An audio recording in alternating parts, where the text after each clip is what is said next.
আজ আমি যে ঘটনাটি শেয়ার করতে যাচ্ছি সেই ঘটনাটি সিলেটের পুরনো একটি কবরস্থানকে নিয়ে ঘটে যাওয়া ঘটনা, এবং আশা করছি ঘটনাটি সবারই ভালো লাগবে। তো কথা না বাড়িয়ে আমি সরাসরি ঘটনায় চলে যাচ্ছি। তো সিলেটের যে জায়গায় এই কবরস্থানটি, সেখানের নামটা আমি সঙ্গত কারণে বলছি না। তো ওই কবরস্থানকে নিয়ে মূলত ঘটনাটি ঘটেছে। তো রফিক নামের একটি যুবক, স্বাভাবিকভাবেই তার মৃত্যু হয় এবং মরার পর তাকে ওই কবরস্থানে দাফন করা হয়, কবর দেয়া হয় আর কি। তারপর দাফন কাফনে যারা ছিল, তার আত্মীয় স্বজন এবং বাবা ভাই যারা ছিল আর কি, সবাই এই কবর দেওয়ার পর যে যার মতো করে বাসায় চলে যায়। তারপর রফিকের বাবা ওই দিন একটি স্বপ্ন দেখেন, এবং স্বপ্নে রফিক এসে বলছে, আব্বা, আমাকে আপনি যেখানে কবর দিছেন ওইখান থেকে আমাকে সরাইয়া অন্য একটা জায়গায় আমাকে কবর দিন। তো এই স্বপ্নটা রফিকের বাবা দেখার পর সে সকাল হওয়ার পর সে এই বিষয়টা নিয়ে তার পরিবারের সাথে কথা বলে যে এরকম রাতে আমি স্বপ্ন দেখছি যে রফিক আমাকে এসে বলতেছে যে যেখানে কবর দিছি সেখান থেকে তাকে আমি সরিয়ে যেন অন্য কোথাও কবর দিই। তো রফিকের বাবা যখন এই বিষয়টা আসলে পরিবারের সাথে কথা বললো, তো পরিবারের এক একজন এক এক রকম কথা বললো যে না, এটা স্বাভাবিক একটা স্বপ্ন। আবার কেউ বলল যে না, এটা কোনো স্বাভাবিক বিষয় না, এটা হুজুরের সাথে বোঝার উচিত, এবং হুজুরের সাথে এটা যদি বোঝা হয় তাহলে হুজুর এটার ব্যাখ্যা দিতে পারবে। তো রফিকের বাবা কি করলো, ওই মসজিদের একজন ইমাম সাহেবের সাথে উনি কথা বললেন যে এরকম আমি একটা স্বপ্ন দেখছি, আমার ছেলে আমাকে এসে বলতেছে যে আমি যেন কবরটা তাকে সরিয়ে দিই। তো হুজুর মানে এটা কোনো কিছু ব্যাখ্যা করলেন না, বললেন যে ঠিক আছে, আপনার তো অনেক ভালোবাসার একটা ছেলে তো মারা গেছে, তো এটা স্বাভাবিক বিষয়, এটা কোনো সমস্যা না, আর কবরস্থান তো এমনিতেই পবিত্র, এখানে কোনো বিষয়ে আমি মনে হয় না যে এখানে কোনো জটিল বিষয় আছে বা কোনো কিছু হবে। তারপর রফিকের বাবা এই কথা বুঝে যে অনেকটা ভালো লাগে কথা শুনে, হুজুর মানুষ বলছে। তো হুজুরের কথা শুনে রফিকের বাবা বাসায় চলে যায়। বাসায় গিয়ে তার রফিকের মা জানতে চায় যে হুজুর কি বললেন বা হুজুরের সাথে কি পরামর্শ করছে। তো রফিকের বাবা বললেন না, হুজুর খুব একটা কিছু বলে নাই, বলছে সমস্যা নাই। তারপর প্রিয় লিসেনার্স, 1-2 দিন কিন্তু কোনো সমস্যা হয়নি, কোনো স্বপ্নও কেউ দেখেনি। 3 নাম্বার দিনে প্রিয় লিসেনার্স আবার রফিক তার মা যখন ঘুমিয়েছিল তখন মা একটি স্বপ্ন দেখতে পায়, এবং একই স্বপ্ন রফিকের মাও দেখে। যে রফিক এসে বলতেছে যে আম্মা, আমাকে যেখানে কবর দেওয়া হয়েছে আমার কবরটা সরিয়ে অন্য কোথাও কবর দাও। তো এই কথাটা প্রিয় লিসেনার্স, যখন রফিকের মা যখন এই স্বপ্নটা দেখে তখন কিন্তু সে অনেকটা ভয় পেয়ে যায়, এবং ভয় পেয়ে পরিবারের সবার সাথে সেও ওই বিষয়টি শেয়ার করে যে এরকম আমিও তো এই সেম স্বপ্নটি দেখছি। তো সেদিনও ভাবে যে হয়তো বা তোমার সাথে ওই রকম, মানে তোমারও তো অনেক ইয়ার সন্তান, তো তোমার সমস্যা না, তোমার এটা এমনি স্বাভাবিকভাবে হয়তো বা দেখছো। তো প্রিয় লিসেনার্স, এটা যখন হওয়ার পর ওই দিন আর তারা হুজুর বা কারোর সাথে কোনো কিছু পরামর্শ করে না, স্বাভাবিকভাবে নিয়েই তারা তাদের প্রতিদিনের মতো কাজ করতে থাকে, তারা যার মতো জীবনযাপন করতে থাকে। তারপর প্রিয় লিসেনার্স, রফিকের বড় ভাই একই স্বপ্নটা দেখে।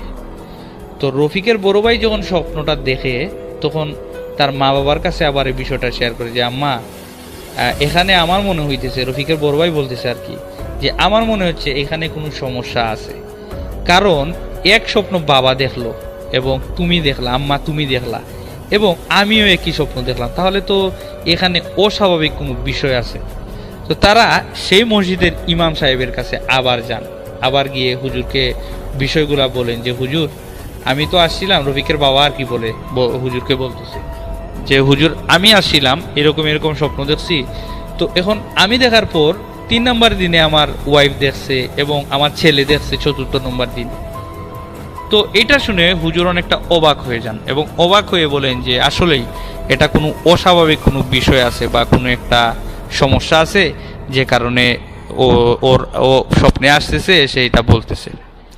তো হুজুর এটার আর ব্যাখ্যা দিতে পারে না, ব্যাখ্যা না দিয়ে তিনি বলেন যে একটা হুজুরের নাম বলেন, একজন বুজুর্গ মানুষ এবং বড় একজন আলেমের নাম বলেন, যে আপনারা এক কাজ করেন, এই বিষয়টি আপনি অন্য একজন আলেমের সাথে গিয়ে এই বিষয়টি শেয়ার করেন। তারপর রফিকের বাবা ওই আলেমের কাছে গেলেন এবং যাওয়ার পর আলেম সাহেবকে সবগুলো বিষয় তিনি এবং স্বপ্নের বিষয়গুলো আলেমকে বললেন। এবং যখনই আলেম তাদের স্বপ্নের বিষয়গুলো শুনছিল, তখনই আলেম কিন্তু অনেকটা অবাক হয়ে যায়। অবাক হয়ে বলে, এ কি বলছেন? আপনারা যেদিন প্রথমে এই স্বপ্নটি দেখেছিলেন সেদিনই আমার কাছে আসা উচিত ছিল, কারণ এটা স্বাভাবিক কোনো স্বপ্ন নয়। তখন আলেম সাহেব বললেন যে আপনারা এক কাজ করুন, আপনারা এই সমস্যা থেকে পরিত্রাণ পেতে হলে আপনারা ওই কবরস্থানে গিয়ে তার লাশটিকে ওইখান থেকে তুলে অন্য জায়গায় কবর দিন, তাহলে আশা করি সমস্যাটির সমাধান হবে।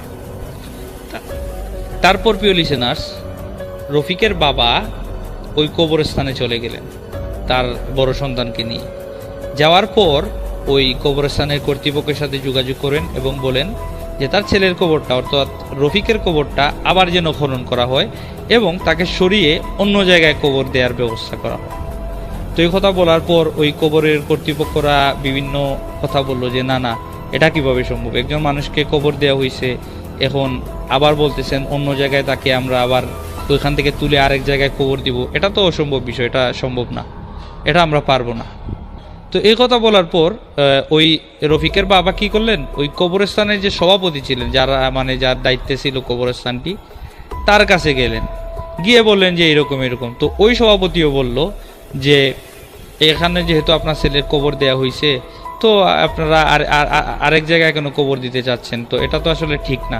তারপর রফিকের বাবা সবগুলো বিষয় বললেন যে এরকম এমুক আলেম আমাকে বলছে যে এই কবরটা সরিয়ে দিতে, এবং এইটার পিছনে কারণও আছে। কারণ আমি এবং আমার সন্তান এবং আমার বউ, আমরা তিনজনই স্বপ্নে দেখছি যে আমার ছেলে এসে বলতেছে তাকে এখান থেকে সরিয়ে অন্যখানে যেন কবর দিই।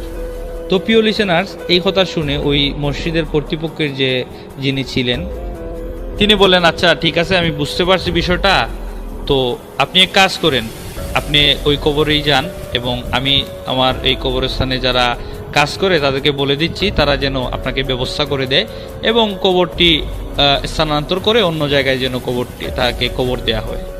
তো একথা বলার পর রফিকের বাবা তাকে ধন্যবাদ জানিয়ে রফিকের বাবা কবরস্থানে যান এবং ওই কবরস্থানের যারা ছিল তারা নতুন একটি কবর খনন করে এবং ওই কবরটি খনন করার পর তারা রফিকের লাশটি যেখানে কবর দেওয়া হয়েছিল প্রথমে ওইখানে যায় এবং ওইখানে গিয়ে তারা ওই কবরটি খনন করা শুরু করে। তো প্রিয় লিসেনার্স, যখন তারা ওই কবরটি খনন করা শুরু করে তখন দেখে যে রফিকের লাশ সেখানে নেই। আসলে প্রিয় লিসেনার্স, এই বিষয়টা যখন কবরস্থানের যারা খনন করে আর কি, কবর যারা খুদে, তারা যখন এই বিষয়টি দেখে এবং রফিকের বাবাও কবর খনন করার সময় সেখানে দেখে যে তার ছেলের লাশ সেখানে নেই। 8-10 দিন হবে ছেলেকে দাফন করা হয়েছে, 8-10 দিনেও কিন্তু প্রিয় লিসেনার্স শরীরের অংশ খুব একটা পচে না, খুব একটা ক্ষয়ক্ষতি হয় না, লাশ তো থাকার কথা বা কাফন অন্তত থাকার কথা, কিন্তু রফিককে সেখানে দেখতে পায় না। প্রিয় লিসেনার্স, এইটা যখন এই কবরস্থান যারা খনন করে তারা এবং রফিকের বাবা এবং বড় ভাই দেখার সাথে সাথে তারা অবাক হয়ে যায় এবং অত্যন্ত ভয় পেয়ে যায় এবং সাথে সাথে তারা কি করে, ওই ইমাম সাহেব ওই যে আলেম সাহেব ছিলেন, ওই আলেম সাহেবকে রফিকের বাবা ও তার ছেলেকে পাঠান যে আলেম সাহেবকে নিয়ে আসো। তো এই বিষয়টা যখন আপনার জানাজানি হয়ে যায়, চারদিকে জানাজানি হয়ে যায় যে এইরকম রফিকের কবরে রফিকের লাশ পাওয়া যাচ্ছে না। তো এই বিষয়টি সম্পূর্ণ শহরে ছড়িয়ে পড়ে যায় যে এরকম লাশ খুঁজে পাওয়া যাচ্ছে না। তো প্রিয় লিসেনার্স, ওই আলেম সাহেব আসেন এবং অনেক মানুষ ভিড় জমায় এই বিষয়টি দেখার জন্য। তো আলেম সাহেব যখন আসার পর তিনি লক্ষ্য করেন যে আসলেই এখানে কবর দেওয়া হয়েছে নতুন কবর, বাঁশগুলো নতুন। আপনারা প্রিয় লিসেনার্স নিশ্চয়ই জানেন যে কবর যখন কারো দাফন করা হয় তখন চাটাই এবং ওই যে আপনার বাঁশ এগুলো কিন্তু নতুন থাকে। তো ওগুলা নতুন বাঁশ ব্যবহার করে, পুরাতন বাঁশ ব্যবহার করে না। বাঁশগুলো অনেক নতুন, কেউ যে চুরি করে নিয়ে গেছে এটাও কিন্তু মানে বোঝা যাচ্ছে না যে চুরি করছে কিনা। এটা এই মাটি যেভাবে তারা দাফন করে গেছিল এবং দাফন করার শেষে একটা পলিথিন কিন্তু এই কবরের উপরে দিয়ে রাখছিল যাতে পানি যদি বৃষ্টি যদি হয় যেন এই ক্ষতি না হয় বা কবরটা যেন ভিজে না। এর কারণে ওই কবরস্থানে একটা পলিথিন দেয়া হয়েছিল। তো প্রিয় লিসেনার্স, যারা দাফন এই কবরটা খনন করা থেকে শুরু করে শেষ পর্যন্ত ছিল, তার বাবা ছিল এবং এই কবরস্থানের কিছু মানুষ ছিল, তারা বলতেছে যে আমরা যেভাবে কবর দিছি ঠিক একই রকম কবর কিন্তু রয়েছে, এখানে কোনো চুরির ঘটনা ঘটেনি। এবং ওইখানে কিন্তু দারোয়ানও ছিল প্রিয় লিসেনার্স, ওই কবরস্থানে একজন দারোয়ানও ছিল। তো দারোয়ান সবসময় ডিউটি করে, সেও এরকম কোনো ঘটনা দেখে নাই, বা এই কবরস্থানে আগেও কোনো লাশ চুরি হওয়ার ঘটনা ঘটে নাই। কিন্তু এইবারই প্রথম যে একটি কবরস্থান থেকে যে লাশটি উধাও হয়ে গেছে, এরকম একটা বিষয়। তো অনেকে বলা বলি করতে লাগলো যে লাশ মনে হয় কেউ চুরি করে ফেলছে, তো চুরি করার কোনো বিষয়ই না। তো আলেম সাহেব বললেন যে এটা তো দেখে মনে হচ্ছে বাঁশ বা চাটাই যেগুলো আছে, এবং কবরস্থানের কবরটা যারা করছিল, যারা তত্ত্বাবধানে ছিল, তারা তো বলতেছে যে চুরি হয় নাই, তাহলে আর এটা দেখেও মনে হচ্ছে যে এটা চুরির কোনো বিষয় না, এখানে চুরি হয় নাই। তো রফিকের বাবা তখন আশ্চর্য হয়ে ইমাম সাহেবকে বললেন যে ইমাম সাহেব, এটা কেমনে হলো বা কিভাবে হলো, আমি কিছুই বুঝতে পারতেছি না। তখন ইমাম সাহেব বললেন যে আপনার ছেলে কি নামাজি ছিল? তখন ওই রফিকের বাবা বললেন, হ্যাঁ, আমার ছেলে নামাজি ছিল এবং ফরেজগার মানুষ ছিল, সে কোনো ধরনের গান বাজনা বা কোনো ধরনের খারাপ কাজ সে কখনো করতো না, এবং সে অত্যন্ত ভালো মনের মানুষ এবং দয়ালু মনের মানুষ ছিল। তো ইমাম সাহেব এই বিষয়টি বুঝে তিনি উপস্থিত টাইমে কোনো কিছু বলতে পারলো না, বা এই ঘটনাটি কিসের জন্য ঘটেছে সেটা আসলে এই রহস্যটা উন্মোচন করতে পারলেন না ওই ইমাম সাহেব। তারপর তিনি কিছুটা সময় চাইলেন যে আমাকে কিছু সময় দেন, আমি বিষয়টা চিন্তা করি, বা আমি বিষয়টাকে নিয়ে ভাবি, বা আমি কিছু রিসার্চ করি যে কিভাবে কি হয়েছে, এগুলা বুঝি আমি। তো এই কথা বলে ওই ইমাম সাহেব বিদায় নিলেন, এবং রফিকের লাশ তো আর নতুন যে কবর খনন করা হয়েছিল ওইখানে তো আর কবর দেওয়া হয় নাই। তো ওই কবরটা, রফিকের যে নতুন কবরটা যেটা খনন করা হয়েছে, ওইটা যেভাবে খুঁড়ছিল তারা সেভাবেই মাটি দিয়ে ভরাট করে দেয়, এবং তার পুরাতন যে কবরটা ছিল যেখানে তার লাশ গায়েব হয়ে গেছিল, ওইটা কি করবে, তখন তো আর কিছু করার ছিল না। ইমাম সাহেব বলে গেছিলেন যে এটা যেভাবে আছে সেভাবেই ছাটাই দিয়ে এবং বাঁশ দিয়ে মাটিটা কবরটা যেন আগের মতো করে দেয়া হয়। তারপর ইমাম সাহেবের কথা মতো তার কবরটা যেভাবে ছিল ওইভাবেই লাশ ছাড়া ওই কবরটা আগের মতো করে দেয়া হয়েছে। তারপর সবাই যে যার মতো করে আবার বাসায় চলে এলো। তারপর প্রিয় লিসেনার্স, ওই রাতে রফিকের বাবা আরও একটি স্বপ্ন দেখে, এবং স্বপ্নে রফিক এসে কিছু বলছে না, তখন সে মুচকি মুচকি হাসছে। এটা দেখে রফিকের বাবা অনেকটা ভয় পেয়ে যায় যে আমার ছেলের লাশ উধাও হয়ে গেল, এবং আমার ছেলে এখন স্বপ্নে এসে হাসছে, এটা বুঝতে পারলাম না। তখন আবার সকালে এই রফিকের বাবা তার পরিবারের সাথে আবার বিষয়টা নিয়ে আলোচনা করে যে এইরকম আমি স্বপ্ন দেখছি। তখন সবাই অনেকে ভয় পেয়ে গেল, পরিবারের সবাই ভয় পেয়ে গেল যে আসলে এটা তো অলৌকিক একটা বিষয়, এটা তো কিভাবে ঘটলো, বা এটা তো অনেকটা ভয় লাগতেছে আমাদের সবার। তো রফিক কিন্তু, প্রিয় লিসেনার্স, বলে রাখা ভালো যে রফিক কিন্তু আসলেই অনেক ভালো মনের মানুষ ছিলেন। সে মানুষের উপকারে আসতো এবং নামাজ পড়তো, কখনো নামাজ মিস দিত না। এবং রফিকের বাবা তাকে সবসময় নামাজের কথা বলতো এবং নামাজ পড়তো, সে ভালো ছিল। তার বাবা মাও তাকে অনেক ভালোবাসতো এবং সে অনেক ভালো ছিল বিদায়। তো তারা চিন্তা করলো যে আমার ছেলের সাথে যদি কিছু ঘটেও থাকে তো সেটা মনে হয় কোনো খারাপ কিছু ঘটে নাই, যা ঘটছে ভালোই ঘটছে, রফিকের মা সেটা বললো। তারপর প্রিয় লিসেনার্স, এই রফিকের বাবা কি করলো, ওই আলেম সাহেবের কাছে আবার গেল, গিয়ে বললো, আলেম সাহেব, আপনি কিছু বের করতে পারছেন যে আমার ছেলের সাথে এরকম কেন ঘটছে বা কি হয়েছে? তারপর আলেম সাহেব বলল যে হ্যাঁ, আমি কিছুটা বের করতে পারছি। আমার অধীনে যে জিন ছিল, আমি ওই জিনেদের কাছ থেকে কিছু তথ্য সংগ্রহ করছি। রফিক যখন পৃথিবীতে বেঁচে ছিল তখন সে কিন্তু অনেক মানুষের উপকার করছে, এবং মানুষের উপকার করার পাশাপাশি সে কিন্তু একটি জিনেরও উপকার করছে। তো ওই উপকার করার ফলে আপনার ছেলে যখন মারা যাওয়ার পর সে কিন্তু আপনাদের স্বপ্নে আসছিল, এসে বলছিল যে তার কবরটি যেন আপনারা এখান থেকে অন্যখানে সরান, কিন্তু আপনি সরান নাই। তারপর রফিকের মাও কিন্তু একই স্বপ্ন দেখে, কিন্তু সেও কিন্তু তারপরেও কিন্তু আপনারা সেই কবরটি সরান নাই। তো যখন জিনেরা কিন্তু এই বিষয়টি বুঝতে পারছিল, এবং ওই জিনেরা খুব ক্ষমতাশীল এবং খুব ভালো জিন ছিল, তারপর তারা কি করে, তারপর তারা অলৌকিকভাবে আপনার ছেলের লাশটি এই জায়গা থেকে অন্য কোনো একটি কবরে বা অন্য কোনো একটি জায়গায় স্থানান্তর করে। এবং এই বিষয়টি আমি জানতে পারি আমার অধীনে থাকা একটি জিনের কাছ থেকে, এবং সেই জিনটি এই খবরটি আমাকে বলেছে। তো এটা শুনে রফিকের বাবা অনেকটাই, তার ভিতরে যে কষ্ট জমেছিল বা যে ভয়টা ছিল সেই ভয়টা তার কেটে যায়, এবং তিনি ইমাম সাহেবকে বললেন যে এতে কি আমার ছেলের কোনো ক্ষতি হবে বা কোনো সমস্যা হবে? তখন ওই ইমাম সাহেব বললেন, আলেম আর কি বললেন যে না, এতে কোনো সমস্যা নাই, এটা তো ভালো, আপনার ছেলে ফরেস্ট গার্ড ছিল, ভালো ছিল, এতে কোনো সমস্যা হবে না। আর আপনারা তার জন্য বেশি বেশি দোয়া করবেন এবং দান সদকা করবেন, সে ভালো আছে ইনশাআল্লাহ। তো এই কথা বলার পর রফিকের বাবা সেখান থেকে চলে আসেন। চলে আসার পর তার পরিবারের, রফিকের বাবা তার মা তার পরিবারের সাথে বিষয়টা শেয়ার করে যে এইরকম ঘটনা, ইমাম সাহেব এরকম বলছে। তো রফিকের মা ভাই এগুলা শুনে অনেকটা খুশি হয় এবং অনেকটা তারা ভয়টা কেটে যায়। তারা ভয় পাচ্ছিল, কারণ এইরকম একটা মানুষের যদি প্রিয় লিসেনার লাশ উধাও হয়ে যায় তাহলে এটা তো নিশ্চয়ই ভয়ের এবং অলৌকিক একটি বিষয়। তো এই ঘটনাটি প্রিয় লিসেনার্স আমি যার কাছ থেকে কালেক্ট করেছি তিনি রফিকেরই একজন প্রতিবেশী এবং তিনি সেই বিষয়গুলো জানতেন। শুধু তিনি না, মোটামুটি সবাই এই বিষয়গুলো জানতেন। তো প্রিয় লিসেনার্স, এই ছিল ঘটনাটি যদি ভালো লেগে থাকে তাহলে দয়া করে প্রিয় লিসেনার্স আমাদের চ্যানেলটিকে সাবস্ক্রাইব করবেন। ঘটনাটি প্রথম যে ঘটনা কালো জাদুকে ঘিরে, সেই ঘটনাটি আমি শুনেছি আমার এক কাজিনের থেকে, আমার এক আপুর থেকে। আসলে আমরা অনেকে অনেকভাবে অনেক রকম করে মানুষকে কালো জাদু করে থাকি বা মানুষের সাথে এরকম ঘটনা ঘটে থাকে। সেই ঘটনাটির একটি ঘটনা আজকে আপনাদের সাথে শেয়ার করব। আমি আমার আপুর থেকে যেভাবে শুনেছি সেইভাবেই আপনার সাথে শেয়ার করছি। জানি না আপনাদেরকে কতটুকু ভালো লাগাতে পারবো, তবে পুরোপুরি চেষ্টা করব যাতে আপনাদের এই ঘটনাটি ভালো লাগে।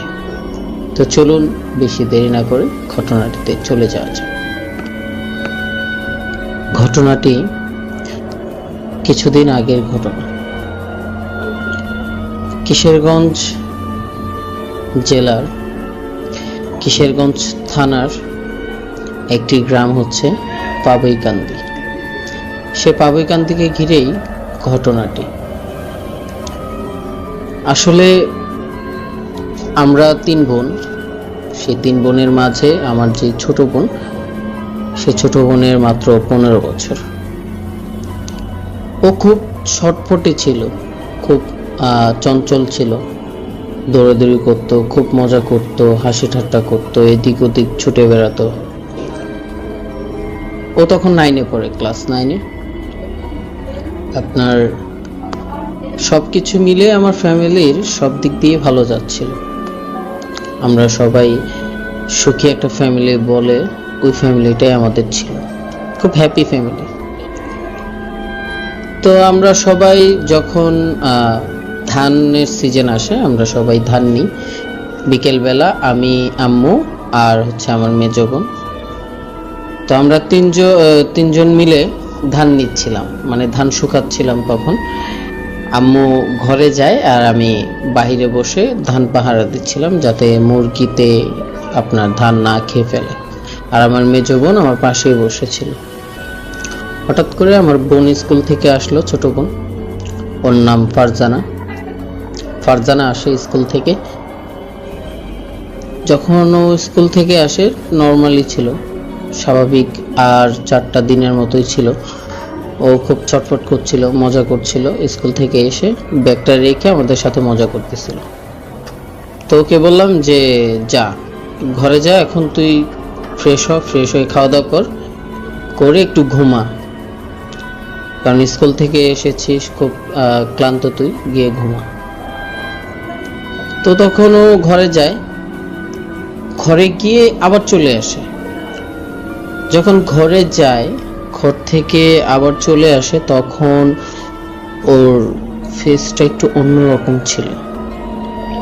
ফেসটা কেমন যেন মলিন হয়ে গেছে, চেহারার ভিতরে একটা ভয় কাজ করতেছিল, ওর ঘাম ঝরছিল। আমার মেজো বোন ওকে জিজ্ঞাসা করে, ফারজানা তোর কি হয়েছে, তোকে এমন দেখা যাচ্ছে কেন? ওর কোনো উত্তর নেই। ওর থেকে কোনো উত্তর পাচ্ছিলাম না। হঠাৎ করে ও চিৎকার করে উঠলো আর মাটিতে লুটে পড়লো, মাটিতে শুয়ে পড়লো। আমরা সবাই ভয় পেয়ে গেলাম। দুজনে দৌড়ে গিয়ে ওরে জাপটে ধরে মানে বুকের সাথে নিয়ে বলতে লাগলাম, তোর কি হয়েছে? হঠাৎ কি হয়েছে তোর? তুই এমন করতেছিস কেন? ও দুই হাত পাও উল্টে দিয়ে, চোখগুলো উল্টে দিয়ে যে কেমন করতেছিল তখন বলার বাহিরে। তখনই ওর মুখ থেকে শুনতে পারতেছিলাম যে ওকে আর রাখবো না, ওকে নিয়ে চলে যাব।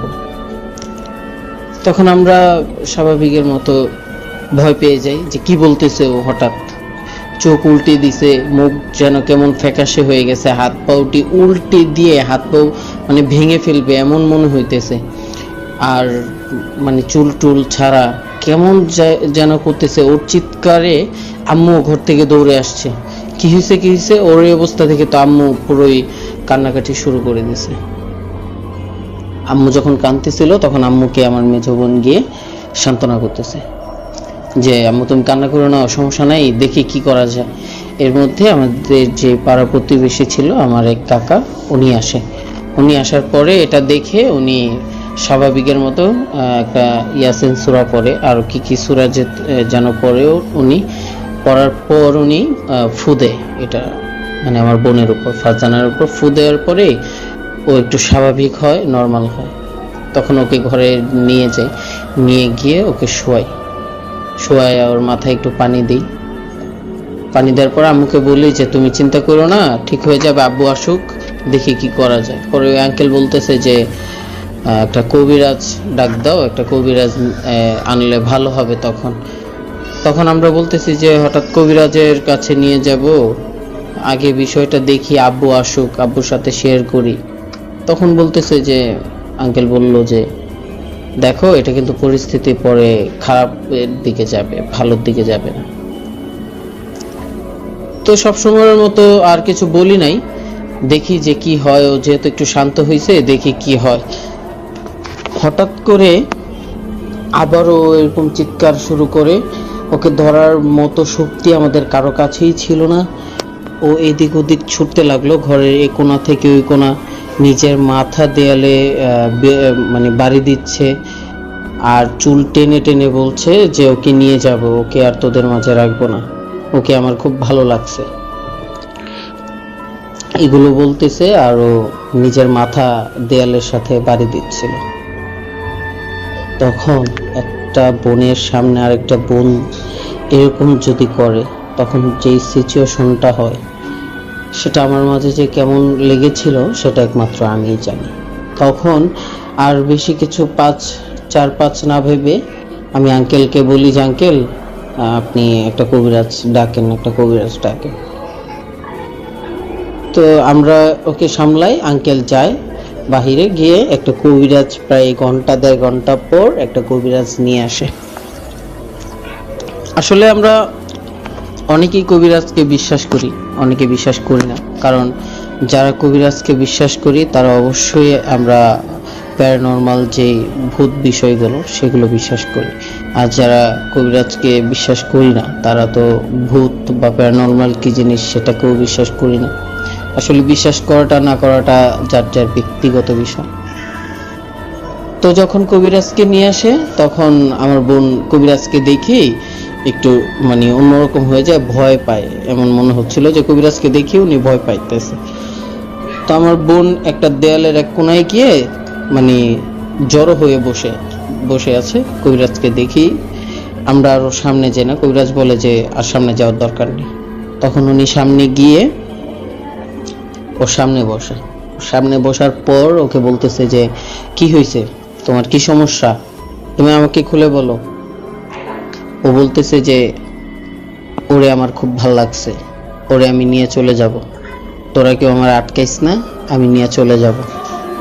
তখন বলতেছে যে ওকে নিয়ে চলে যাবি, এটা কি সহজ? আরেকজনের মেয়ে তুই কেন নিয়ে যাবি? এরকম করিস না, মেয়েটাকে ছেড়ে দে। তখন ওই আমার বোনের মাঝে যে ছিল সে বলতেছে যে না, আমি ওরে ছাড়বো না, ওরে আমার খুব ভালো লাগছে, ওরে আমি নিয়েই যাবো, তুই যদি মাঝখানে আসিস তোর ক্ষতি হবে। তখন ওই কবিরাজ বলতেছে যে আমার ক্ষতি হবে, তাহলে দেখ কার ক্ষতি হয়। তখন উনি আমাকে বলে যে একটা গ্লাসে পানি নিয়ে আসতে। আমি দৌড় দিয়ে গিয়ে এক গ্লাস পানি আনি। এক গ্লাস পানি এনে ওই হুজুরের হাতে দিই, কবিরাজের হাতে। কবিরাজে কি যেন সূরা বা মন্ত্র যেটাই হোক ওইটা পরে পরে পানিতে ফু দিয়ে ওই পানি ছিটায়।